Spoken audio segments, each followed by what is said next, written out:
Atenção, atenção. Vídeos novos todos os dias 11h30 da manhã. Se inscreve aqui no canal para você não perder. Bora lá. Hoje, meus amigos, veremos um pouco aí da mitologia da Marvel, cara. A árvore genealógica asgardiana, a linhagem que compõe aí os deuses de Asgard, como o Thor, Loki, Odin e o Bor, que é o pai do Odin e avô do Thor. É um vídeo bem completo, contando toda a história e ligações entre os personagens. Filho, pai, mão, irmão, sobrinhos, cara, descendentes de todo tipo. Como eu já fiz aqui no canal, com a árvore genealógica do Hulk, do Wolverine, do Ciclope, dos X-Men, do Flash, do Thanos e mais um monte, cara. Tem um link aqui no card em cima com uma playlist com todos esses vídeos. Chegou então a vez da árvore genealógica do Thor, cara. Então ó, já vai deixando um like aqui embaixo e se inscreve no canal, porque o próximo eu tô pensando em trazer aí uma árvore genealógica do Superman ou do Magneto, né, da Feiticeira Escarlate, do Mercúrio. Então comenta aqui embaixo qual dessas você quer.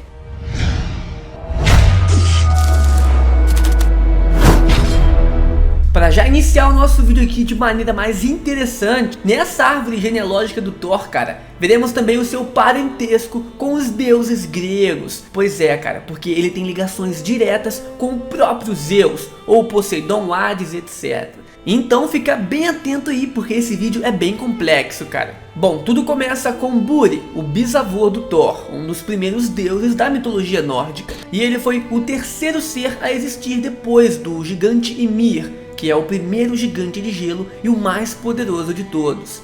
Acontece que o segundo ser foi a vaca Audhumla, e na lenda diz que talvez o Buri veio do gigante Ymir e dessa vaca. Nos quadrinhos, o próprio Doutor Estranho chama o Buri de filho de Ymir. E também, como eu disse, de algum jeito o Buri também acabou vindo dessa vaca. Eu sei que é meio estranho e confuso, mas se liga só. É dito que a vaca encontrou o Buri coberto de gelo e ficou lambendo ele até então ele está todo descoberto. Ou então também diz na lenda que talvez ela apenas o viu se libertar do gelo. Essa lenda aí, como faz milhões de anos, é meio incerta e confusa. Mas vamos lá. Buri viveu suas aventuras e acabou tendo um relacionamento com uma gigante de gelo, também descendente de Ymir. Só que o nome dessa gigante aqui é desconhecido. Dessa relação surgiu 3 filhos: Bor, o avô do Thor e o pai de Odin; Mimir, um ser muito poderoso que vive em Asgard, né, no Poço da Sabedoria; e Anjord, o último filho, que também era bem forte e até mesmo fundou Vanheim, um dos 9 reinos.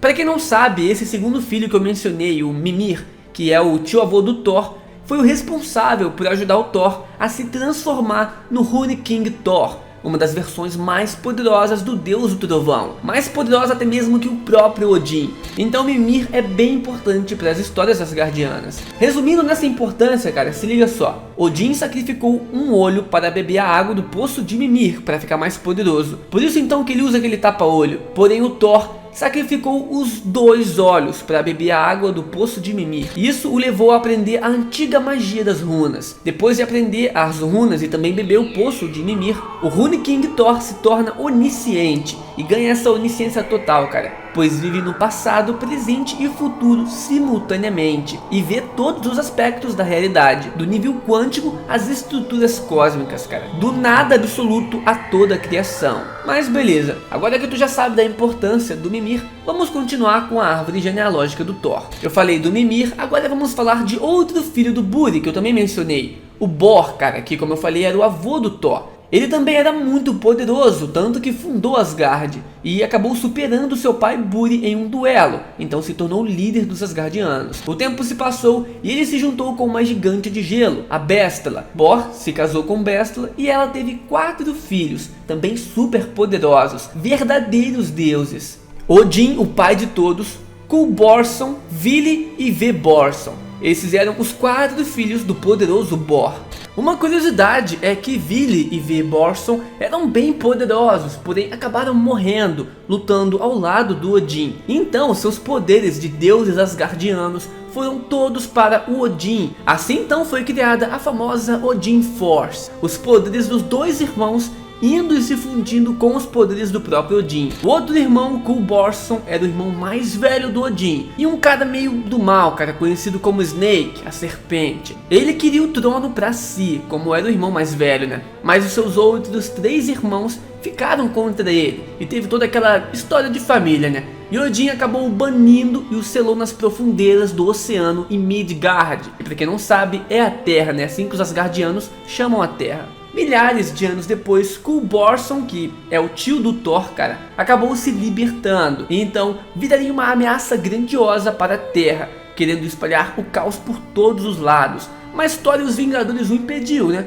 No final, Thor o matou com a Odin Sword, mas também acabou morto no processo. Vale lembrar que Gulborson também acabou tendo uma filha, chamada de Skadi, porém não temos muitas informações sobre ela. Skadi então seria a prima do Thor e o Gulborson, como eu disse, o seu tio. Desses 4 filhos do Bor que eu citei, o Odin foi quem mais se destacou. E ele também teve muitos filhos. Odin teve vários relacionamentos com diferentes mulheres, mas um dessas personagens é bem interessante, cara. Odin se juntou com ninguém menos do que Gaia, a deusa da terra e a principal deusa grega, aquela que praticamente deu origem a toda a mitologia grega, cara. Desse relacionamento de Odin e da Gaia nasceu então Thor, o deus do trovão. Então sim, Gaia é a sua mãe. Daí também tem toda essa história de ligação do Thor com o planeta Terra. Afinal, sua mãe é a deusa da terra. A atual esposa do Odin, a deusa Freya, atuou como a mãe do Thor, né, a partir desse momento. Somente muitas décadas depois, o Thor descobriria que Gaia era sua mãe biológica. Os outros filhos de Odin são conhecidos como Balder o Bravo,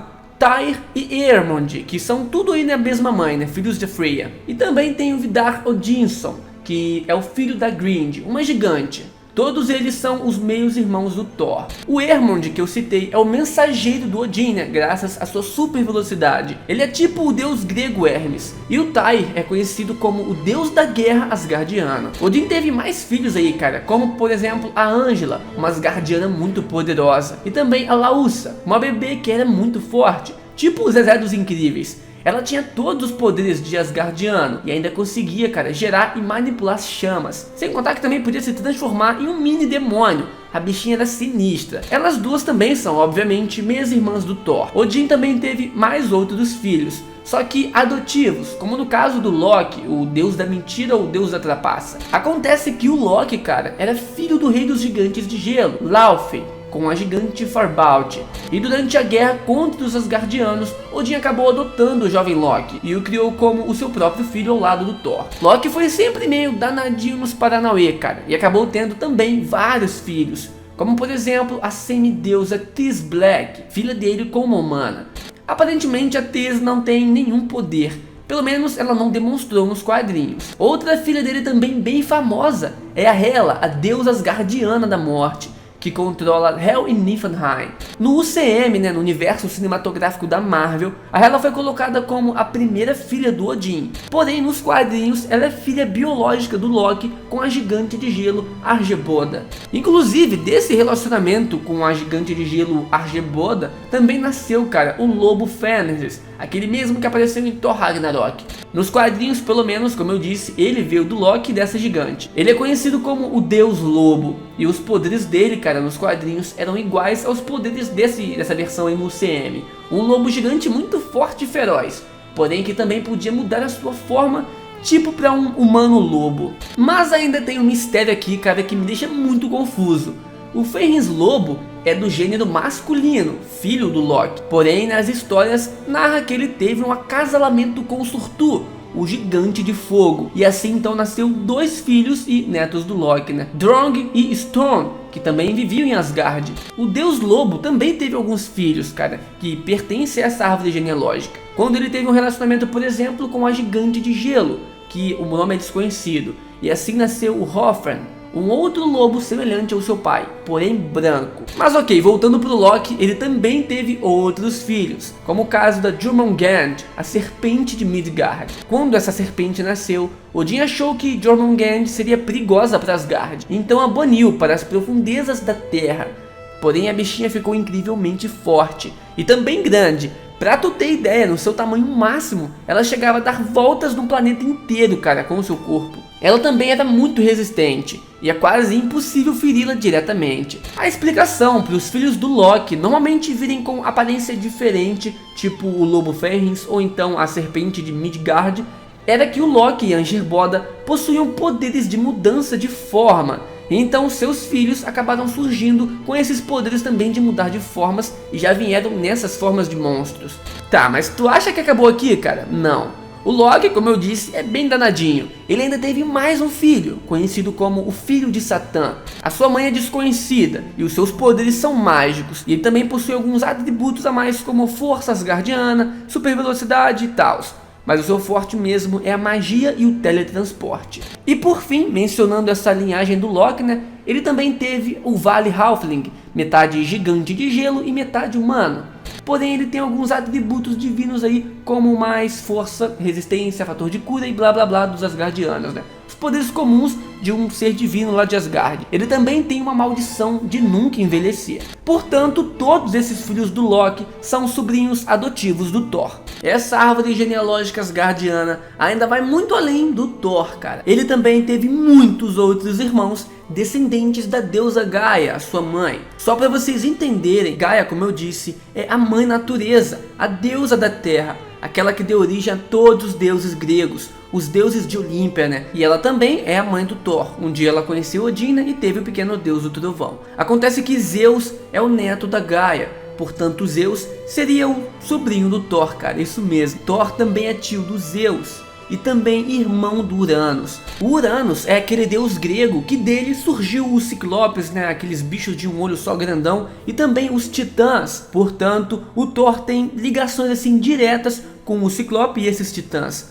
E cara, o Poseidon, o Hades, o Plutão, a Hera, a Hestia e outros deuses também são sobrinhos do Thor. E o Hércules da Marvel também é sobrinho do deus do trovão. Olha que maneiro, cara, que interessante, né? As coisas se interligando. Toda essa ligação dos deuses gregos com os deuses asgardianos. Praticamente todos os deuses descendentes da Gaia ou dos Zeus, né, são ligados ao Thor. Mas a lista é muito extensa, cara. Eu não vou conseguir falar de todos os parentes do Thor descendentes, né, da deusa Gaia aqui nesse vídeo. Mas resumindo, como eu disse, todos os descendentes da deusa Gaia ou dos Zeus são sim ligados ao Thor. Mas então seguindo, o deus do trovão também teve filhos, cara, espalhados aí pelo mundo. Na verdade, filhos espalhados em outras realidades alternativas. Começando com a Torun, que faz parte dos Novos Vingadores. Torun é uma garota que foi deixada na Terra aos cuidados do Tony Stark, que acabou treinando junto com outros integrantes também dos Novos Vingadores. Ela usa uma espada asgardiana como a sua arma, cara, do mesmo material do Mjolnir. E ela também só pode ser erguida se a pessoa for digna. E ainda tem aquele lance lá de jogar a espada e puxar de volta pela força da vontade. Ela também tem todos os poderes do Thor, até mesmo o controle sobre os raios e trovões. Outro filho do Thor que entra aqui no nosso vídeo é o Magni, o deus da força da Terra 3515. Ele também tinha os mesmos poderes do seu pai. Porém, no quesito força física, ele ainda era um pouco assim superior, né? Afinal, ele era o deus da força. Thor também teve mais filhos em outros universos alternativos, né? Como por exemplo, o Mod Thorson, da Terra 1610. Acontece que aqui o Thor teve um relacionamento com a própria Hela, a deusa da morte. E aí então nasceu o Mod. Os seus poderes eram os normais de um Asgardiano, com atributos físicos melhorados, né? Porém, ele ainda tinha algumas habilidades a mais, como magia e também podia se teletransportar. Ô famíliazinha grande e complicada também, né?